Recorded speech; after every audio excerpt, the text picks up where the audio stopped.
మీ car EMI కట్టలేకపోతున్నారా? మీ car EMI మేము కడతాం. ఈ నెంబర్కి కాల్ చేయండి. కామన్ మ్యాన్ అంత స్కామ్ ఎలా చేయగలిగాడు, తర్వాత దాని నుంచి బయటికి ఎలా వచ్చాడు, ఇదంతా ఒక్కసారి మనం ఈ లక్కీ భాస్కర్ మూవీ గురించి మనం ఏం నేర్చుకోవచ్చు? ఫ్యామిలీ పరంగా కానివ్వండి, లేకపోతే విలువల పరంగా కానివ్వండి, లేకపోతే అసలు మనిషి ఎందుకు తప్పుదారి పడతాడు,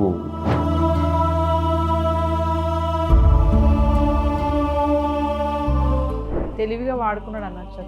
తెలివిగానే వాడుకున్నాడని చెప్పాలి కదా మరి. Yes. ఎందుకనంటే ఇవాళ చేసినవి రేపొద్దునికి లెక్క చూపించడం అన్నప్పుడు he had that small window of time to manage money. దాన్ని అవకాశంగా తీసుకుని నేనేం తప్పు చేయట్లేదు, లెక్క చేయనంతసేపు డబ్బాలో ఉండే బదులు నేను వాడుకుంటున్నాను, and then I'm keeping it back అన్న ఉద్దేశంలో హీ హ్యాస్ స్టార్టెడ్ ఇట్. చాలా మూవీస్ నుంచి చాలా నేర్చుకుంటూనే ఉంటాం కదా, ఈ మూవీ నుంచి ముఖ్యంగా యంగ్స్టర్సే కానీ ఒక ఫ్యామిలీ కానీ ఏం నేర్చుకోవచ్చు అంటారు? పేరెంట్స్కి ఇవ్వాల్సిన విలువ కానీ, పార్ట్నర్స్కి ఇవ్వాల్సిన విలువ కానీ, these are all the various positive points what we can learn.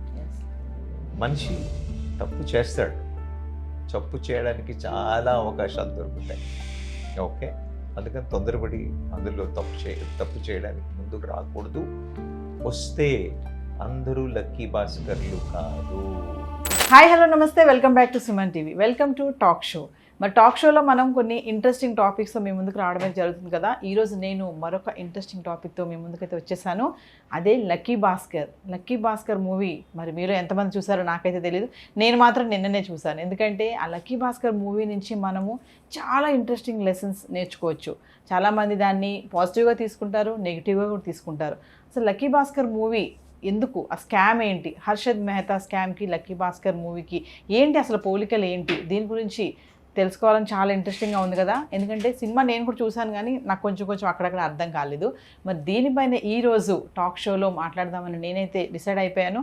మరి ఈరోజు దీనిపైన మరింత సమాచారం అందించడానికి ఈరోజు టాక్ షోలో మనతో పాటు ఉన్నారు మేనేజ్మెంట్ కన్సల్టెంట్ సంపత్ సముద్రాల గారు. సార్తో మాట్లాడదాం. మరి lucky Bhaskar I'm not bad, I'm just rich అంటాడు కదా, ఏంటి అసలు దానికి అర్థం ఏంటి అనేది నాకు కూడా తెలుసుకోవాలనుంది.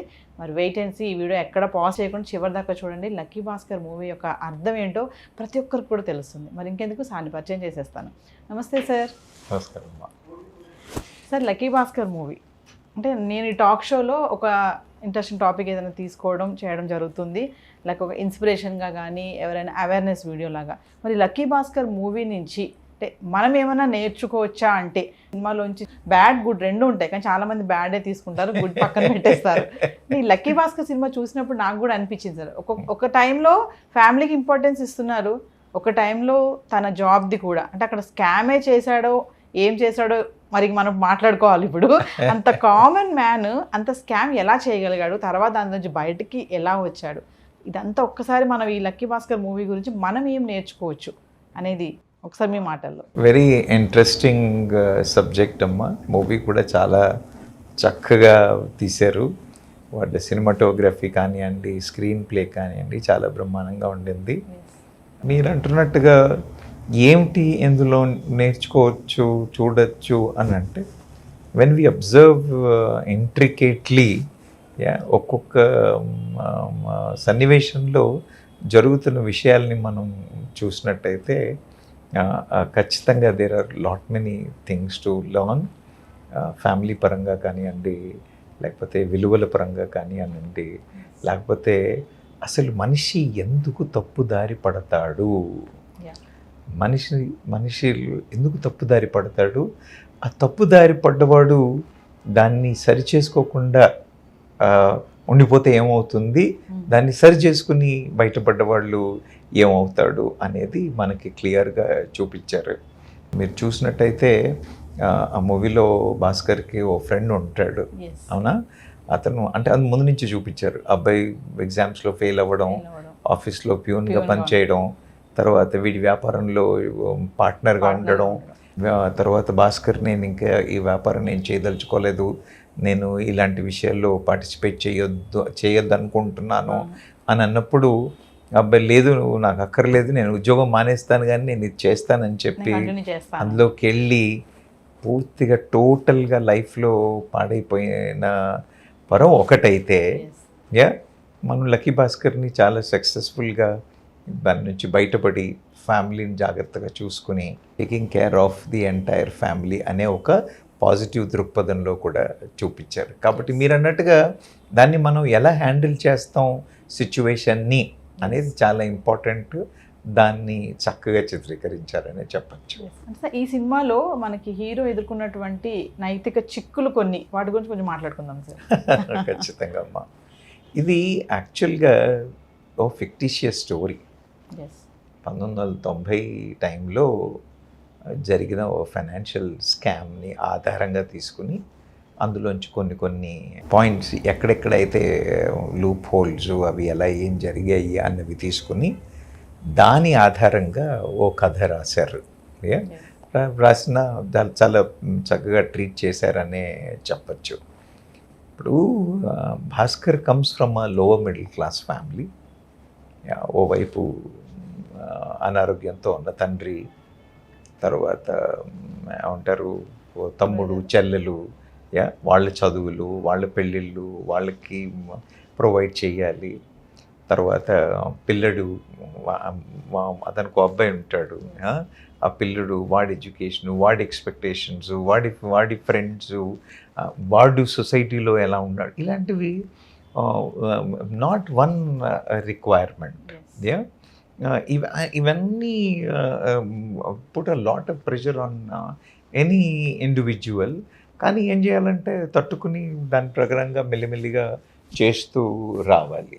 కానీ అలాంటి పరిస్థితుల్లో ఉన్నప్పుడు అతని ఉద్యోగపరంగా జరిగిన ఛాలెంజింగ్ సిచ్యువేషన్స్, ఇంట్లో జరుగుతున్న వ్యవహారాలు, ఈ రెండింటిని ఏమంటారు బేసిస్గానే అనుకోవచ్చు ఆయన వచ్చిన అవకాశాలని వాడుకున్నాడు అని చెప్పచ్చు. తెలివిగా వాడుకున్నాడు అనొచ్చా సార్? అంటే తెలివిగానే వాడుకున్నాడని చెప్పాలి కదా మరి. Yes. ఎందుకనంటే ఇప్పుడు ఫస్ట్ అతనికి ఎవరో వచ్చి ఆఫర్ ఇచ్చారు, ఏం చేయాలో అర్థం కాలేదు, ఎలా చేయాలో అర్థం కాలేదు, డబ్బులు ఎక్కడి నుంచి తెచ్చి ఇవ్వాలి అని అనుకున్నాడు. ముందు బంధువుల దగ్గర తీసుకుందాం అనుకున్నాడు. తర్వాత వాళ్ళ ఇళ్లలో జరిగిన అవమానాలు చూసి ఎందుకు వాళ్ళని వెళ్ళి అడగాలి అనుకుని వెళ్ళి దాన్ని ఎక్స్ప్లోర్ చేయకుండా అతను బ్యాంకులోనే ఒక చిన్న లూప్ హోల్, వాళ్ళ సిస్టమ్ అప్డేట్ అనేది ఎప్పుడు రెగ్యులర్గా రోజువారీగా చేయకుండా, ఇప్పట్లోలాగా 1990లో కదా, అప్పుడు కంప్యూటర్లు ఎంత అప్డేట్ ఎంత ఫాస్ట్ లేవు, ఇప్పుడేమో అంతా ఆన్లైన్ ఎప్పటిదప్పుడు అయిపోతుంది. అప్పుడు అలా కాదు కదా. అందుకని ఇవాళ చేసినవి రేపొద్దునికి లెక్క చూపించడం అన్నప్పుడు he had that small window of time to manage money. దాన్ని అవకాశంగా తీసుకుని నేనేం తప్పు చేయట్లేదు, లెక్క చేయనంతసేపు డబ్బాలో ఉండే బదులు నేను వాడుకుంటున్నాను, and then I'm keeping it back అన్న ఉద్దేశంలో హీ హ్యాస్ స్టార్టెడ్ ఇట్. తెలివిగా వాడాడా అని అంటే తెలివిగానే వాడాడు అని చెప్పాలి. కానీ మరి these are all dangerous situations. ఒకవేళ పట్టుబడిపోతే, అవునా, ఎందుకంటే అందులో మనం ఒక సిచ్యువేషన్లో ఆల్మోస్ట్ పట్టుబడిపోయాడా అన్న స్టేజ్కి వచ్చేసారు, అవునా. అందుకని మన లక్కీ భాస్కర్ అన్నదేమో కూడా మనం చెప్పలేము. అలాంటి సిచ్యువేషన్స్ ప్రతి ఒక్కరికి జరుగుతాయి అని లేదు. కాబట్టి unethical illegal situations always have those challenges అనేది క్లియర్గా చూపించారు. It's what you call slip between cup and lip అంటారు కదా. స్మాల్ ఇష్యూ అయిపోయి ఉంటే జీవితం డిజాస్టర్ అయిపోయేది. సార్, ఇప్పుడు లక్కీ భాస్కర్ స్కామ్కి హర్షద్ మెహతా స్కామ్కి అంటే పోలికలు ఏంటి సార్ అసలు? అమ్మ పోలికలు అని అంటే వాళ్ళు అప్పట్లో జరిగిన సిచ్యువేషన్ని, స్కామ్ని ఆధారంగా తీసుకునే స్టోరీ రాశారు అని చెప్పచ్చు. అప్పుడు ఏంటంటే హర్షద్ మెహతా గారి టైంలో జరిగింది 3. ఒకటి, తనది కాని డబ్బుని తనదిగా వాడుకోవడం. ఎలా? బ్యాంకుల్ని మోసం చేసి. బ్యాంకులు మోసం చేయడం ఎలా? బ్యాంకులో వాళ్ళు కూడా ఇన్వాల్వ్ అయి ఉండడం. అలా అప్పట్లో బ్యాంక్ ఆఫీసర్లు ఇన్వాల్వ్ అయ్యి ఎలా తప్పుడు పని చేశారో అదే క్యారెక్టర్ని భాస్కర్ క్యారెక్టర్గా తీసుకొచ్చారు. అక్కడ ఏమయ్యేది అని అంటే, ఇప్పుడు మనమేమో క్యాష్ ట్రాన్సాక్షన్ చూపించాడు కదా, యా క్యాష్ ట్రాన్సాక్షన్ కాకుండా బ్యాంకులకి డబ్బులు అవసరం ఉన్నప్పుడు ఒక బ్యాంకు ఇంకో బ్యాంకు దగ్గర నుంచి డబ్బులు తీసుకునే అవకాశాలు ఉన్నాయి. అంటే క్రెడిట్ యా అప్పు. దాన్ని రెడీ ఫార్వర్డ్ అంటారు. యా ఈ డబ్బులు అలా తీసుకున్న వాటిని ఏవైతే ఉందో అవి తీసుకోవడానికి ఆ బ్యాంక్ ఏం చేస్తుందంటే, వాళ్ళకి మనం ఏమంటారు సెక్యూరిటీస్ లాగా ఆ బ్యాంకుకున్న బ్యాంక్ సెక్యూరిటీస్ని దగ్గర పెట్టుకుంటుంది. ఎస్ సో ఒక బ్యాంకు తనకి కావాల్సిన డబ్బులు కావాలన్నప్పుడు ఇంకో బ్యాంక్ దగ్గర వాళ్ళ దగ్గర ఉన్న సెక్యూరిటీస్, గవర్నమెంట్ సెక్యూరిటీస్ని కుదువ పెట్టినట్టుగా సెక్యూరిటీగా పెట్టి డబ్బులు తీసుకునేవాళ్ళు. అయితే ఇక్కడ స్కామ్లో ఏంటంటే, అలాంటి సెక్యూరిటీలు వీళ్ళ దగ్గర ఏమి ఉండవు, ఇవి ఆ బ్యాంకుకి ఏమీ ఇవ్వరు, ఇవ్వరు. కానీ ఆ బ్యాంక్ వాళ్ళు వీళ్ళకి డబ్బులు డబ్బులు ఇస్తారు. ఇస్తారు. It's an understanding between both the banks. It's a scam. Yes so ఈ మరి ఆ సెక్యూరిటీస్ ఉన్నవి అని అనడానికి రిసీట్ ఉండాలి కదా, అందుకని వాళ్ళు బ్యాంక్ రిసీట్స్ అని రాసేవాళ్ళు. ఎప్పుడైతే నాకు ఒక బ్యాంక్ సెక్యూరిటీస్ తెచ్చి ఇంకో బ్యాంక్ ఇస్తుందో అప్పుడు దాన్ని బ్యాంక్ రిసీట్స్ అని వాళ్ళకి రిసీట్స్ ఇచ్చేవాళ్ళు. ఇప్పుడు మనకి ఈ సినిమాలో కూడా బీఆర్ సంతకాలు Yeah. అని విన్నారు ఉంటారు, అవును. మీరు అబ్జర్వ్ చేసి ఉంటారు డైలాగ్. ఆ బ్యాంక్ రిసీట్స్ అనేది ఒక మేజర్ ఫ్లా, అది దాన్ని వాళ్ళు ఫాలో అప్ చేశారు. తర్వాత ఇంకోటి ఏం చేసి మరి డబ్బులు తీసుకుని ఏం చేస్తారు ఈ బ్యాంకులు అని అంటే, హర్షద్ మెహతా గారు ఇలా మేనేజ్ చేసి బ్యాంకుల దగ్గర నుంచి డబ్బులు తీసుకుని ఈ డబ్బులతో వెళ్ళి షేర్లు కొనడం. షేర్లు ఎలా కొనడం, అబ్బడిదిబ్బడిగా విపరీతంగా, అంటే వాల్యూ ఉన్న కంపెనీ లేని కంపెనీని విపరీతంగా షేర్లు అమ్మేసి మార్కెట్లో ఆ కంపెనీ షేర్లు నిజంగా విలువైనవి అన్న ఒక రాంగ్ ఇంప్రెషన్ క్రియేట్ చేయడం. అలా క్రియేట్ చేయడం కానీ ఏదంటే ఇంతగా అమ్ముడుపోతున్నాయంటే ఇవి నిజంగా పెరిగిపోతున్నాయి, వీటి వాల్యూ పెరుగుతుందని చెప్పేసి జనాలు పొలోమని కొనేవాళ్ళు. ఎప్పుడైతే జనాలు పొలోమని కొన్ని వాల్యూ పెరుగుతోంది అని చెప్పగానే వెంటనే తను కొన్న షేర్ని అమ్మేసేవాడు. యా ఇలా ఏమంటారు artificial importance, artificial demand create చేసే షేర్స్ని కంప్లీట్గా షేర్స్ మార్కెట్ని ధ్వంసం చేశారు, లేదా దాన్ని ఎక్స్ప్లాయిట్ చేశారు.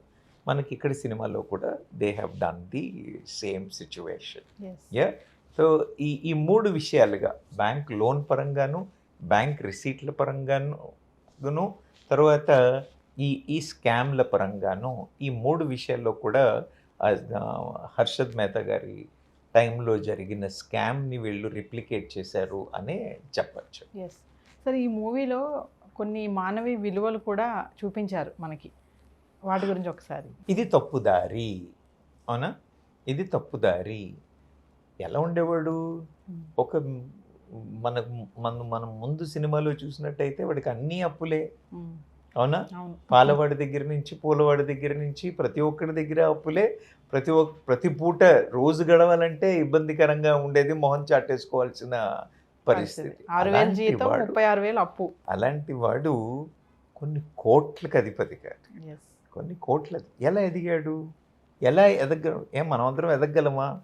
తప్పితంగా తప్పుదారిలో అయితేనే ఎదగడం తప్పితే అలాంటివి అందరికీ అవకాశాలు రావు. ఎస్ అండ్ దాన్ని మీరు అన్నట్టుగా తెలివిగా వాడినప్పటికీ కూడా చాలా తెలివిగా తప్పించుకున్నాడమ్మా. తప్పిదంలోకి ఎంటర్ అవ్వడం ఎంత ఇంపార్టెంటో, తప్పిదంలోంచి తప్పుకోవడం కూడా అంత ఇంపార్టెంట్ అని వాళ్ళ నాన్నగారు చెప్పడం. Yes ya so he has demonstrated that character very well, and he moved out very well in that situation అని చెప్పచ్చు. మీరు ముందు చూసినట్టయితే తప్పుడు పని చేయడానికి నేను చేయను, నాకు అలాంటివి ఇంట్రెస్ట్ లేదు, నేను చేయను అంటాడు. తర్వాత కూడా బ్యాంక్ రిసీట్ల మీద సంతకాలు పెట్టమన్నప్పుడు కూడా నేను పెట్టను అంటాడు, అవునా. సో మనిషి స్వతహాగా మంచి మనిషే, కానీ ఇంటికి వచ్చేసరికి తమ్ముడు ఎడ్యుకేషన్ ఎలా, చెల్లై పెళ్ళెలా, చెల్లై పెళ్ళెలా, తమ్ముడు చెల్లై పెళ్ళి ఇవన్నీ చూస్తుంటే నాన్నగారు ఆరోగ్యం ఎలా, సరే పోనీ ఇవి ఎలాగో మేనేజ్ చేద్దాము అని అనుకుంటే అతను చాలా చాలా ఇబ్బంది పెట్టిన విషయాలు ఏంటి అని అంటే, వాళ్ళ అబ్బాయి బర్త్డే పార్టీకి వెళితే జరిగిన అవమానం. ఎస్ ఏ పేరెంట్కి కూడా పిల్లలకి అవమానం జరిగిందంటే they can not take it.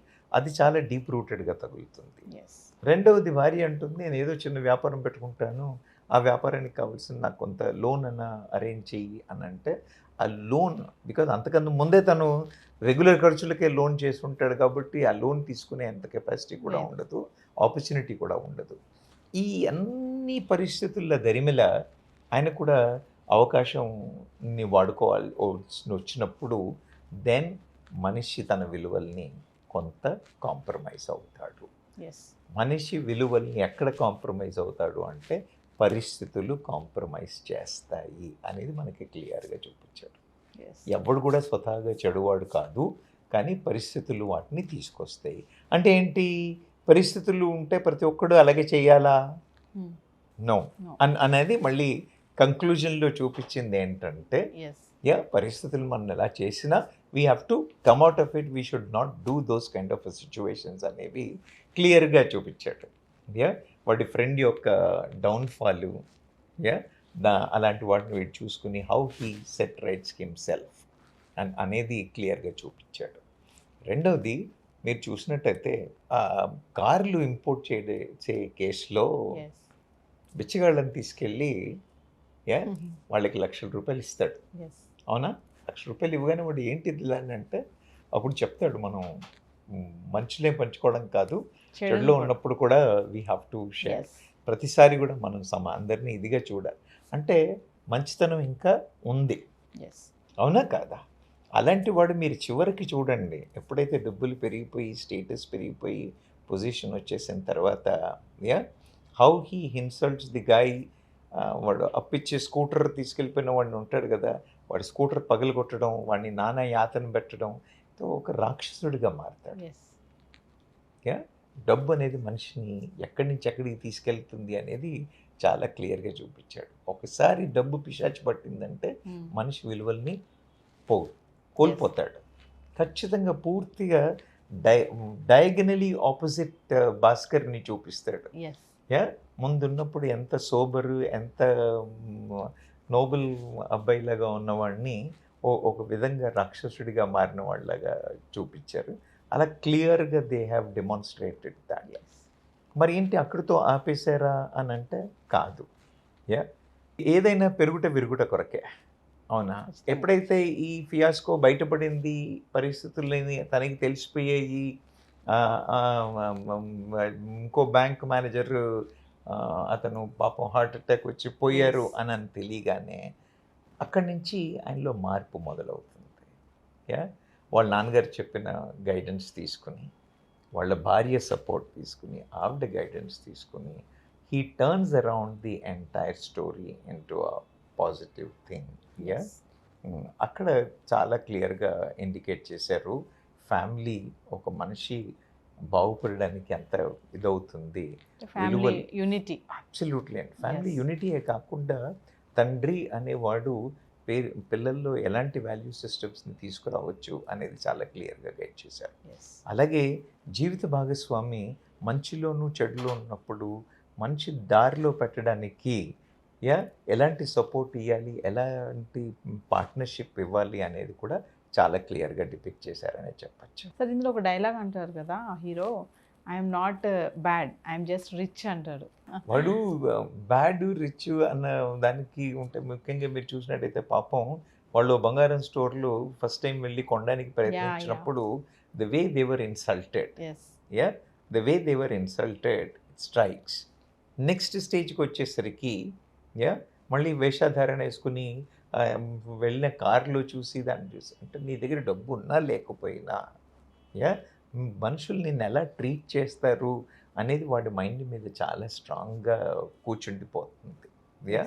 అందుకనే ఆవిడ when he asks him what are you doing అని అన్నప్పుడు సో క్లియర్గా ఇండికేట్ చేసింది అంటే అబ్బడిదిబ్బడిగా డబ్బు సంపాదించిన వాళ్ళని ఇలాంటి తప్పుడు పనులు చేస్తారు అని అన్నట్టుగానే, అంతే కదా.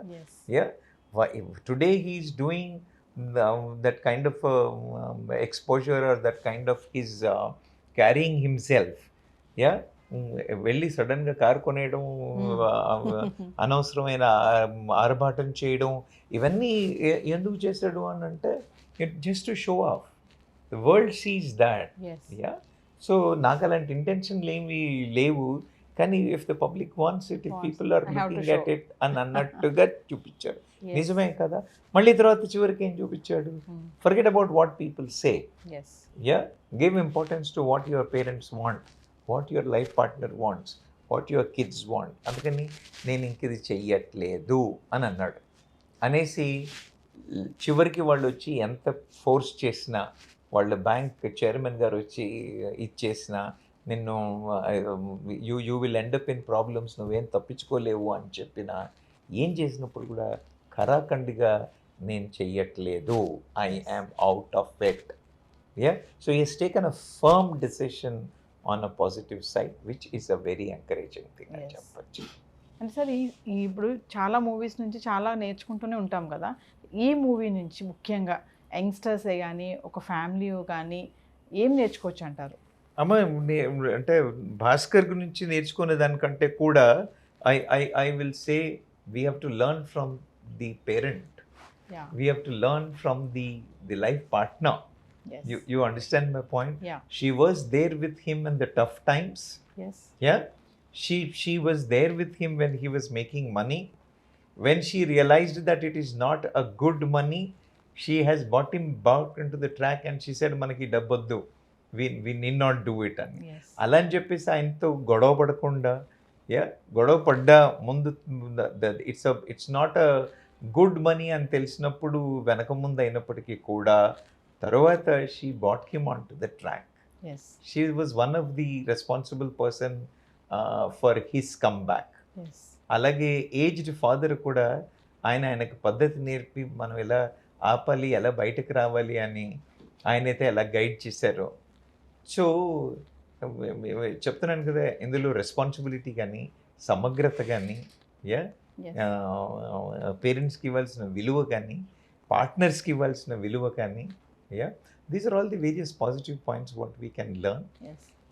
మనిషి తప్పు చేస్తాడు, తప్పు చేయడానికి చాలా అవకాశాలు దొరుకుతాయి. ఓకే, అందుకని తొందరపడి అందులో తప్పు చేయడానికి ముందుకు రాకూడదు. వస్తే అందరూ లక్కీ భాస్కర్లు కాదు. You understand my point? మీరు ఇంతకుముందు అన్నారు సార్, అతని లక్కీ ఎందుకు అంటారు, అతని ఇంటెలిజెంట్ అని అనకూడదు. నాకు ఎందుకు అనిపించింది సార్, నిజంగానే అతని ఇంటెలిజెంటే, అతని ఇంటెలిజెంటే, కానీ అతని లక్ ఫ్లేవర్ చేయకుండా పరిస్థితుల్లో అతనికి లక్ ఫేవర్ చేసింది కాబట్టి సెట్ అయిపోయాడు. ఓకే, వేరియస్ సిచ్యువేషన్స్లో మనం చూసాం, ఎన్ని సిచ్యువేషన్స్లో ఆయన పట్టుబడడానికి అవకాశాలు ఉన్నాయో మనం చూసాం. కాబట్టి మనం చేసే తప్పుడు పనులు కూడా ఎన్ని విషయాల్లో కూడా తప్పు తప్పే. మీరు దొరికినా దొరకపోయినా, పట్టుబడినా పట్టుబడకపోయినా తప్పు తప్పే. And you have to be in your value system. You should not compromise on the value system అనేది చాలా క్లియర్గా డిపిక్ట్ చేశారు. సార్ ఒక విషయం చెప్పండి సార్, మిడిల్ క్లాస్ వాళ్ళకి ఫ్రస్ట్రేషన్ వస్తే, అందులో లక్కీ భాస్కర్ చూపించినట్టుగా మిడిల్ క్లాస్ వాళ్ళకి ఫ్రస్ట్రేషన్ వస్తే ఇలానే ఉంటుంది అని చెప్పేసి మొత్తం షాపింగ్ చేసేస్తారు కదా, అంటే నిజంగా అలానే ఉంటుంది అంటారా మెంటాలిటీ? అంటే అమ్మ, షాపింగ్ చేసి అని అంటే భాస్కర్కి డబ్బులు ఉన్నాయి కాబట్టి చేశాడు, అలా కాదా? ఇప్పుడు భార్యకి తెలుసో భార్యకి తెలియకో పచ్చడి జాడీల్లో లక్షల రూపాయలు దాచాడు కాబట్టి వెళ్ళి చేయగలిగాడు, కానీ మీరు నేను చేయలేము. కానీ మెంటాలిటీ అలా ఉంటుందా సార్? ఉంటుందంటే సిచ్యువేషన్స్ విల్ ఫోర్స్ యూ. ఎందుకంటే ఎప్పుడైనా కూడా మనం ఎప్పుడు ఫెయిల్ అనడానికి ఒప్పుకోవడానికి రెడీగా ఉండం. అవునా?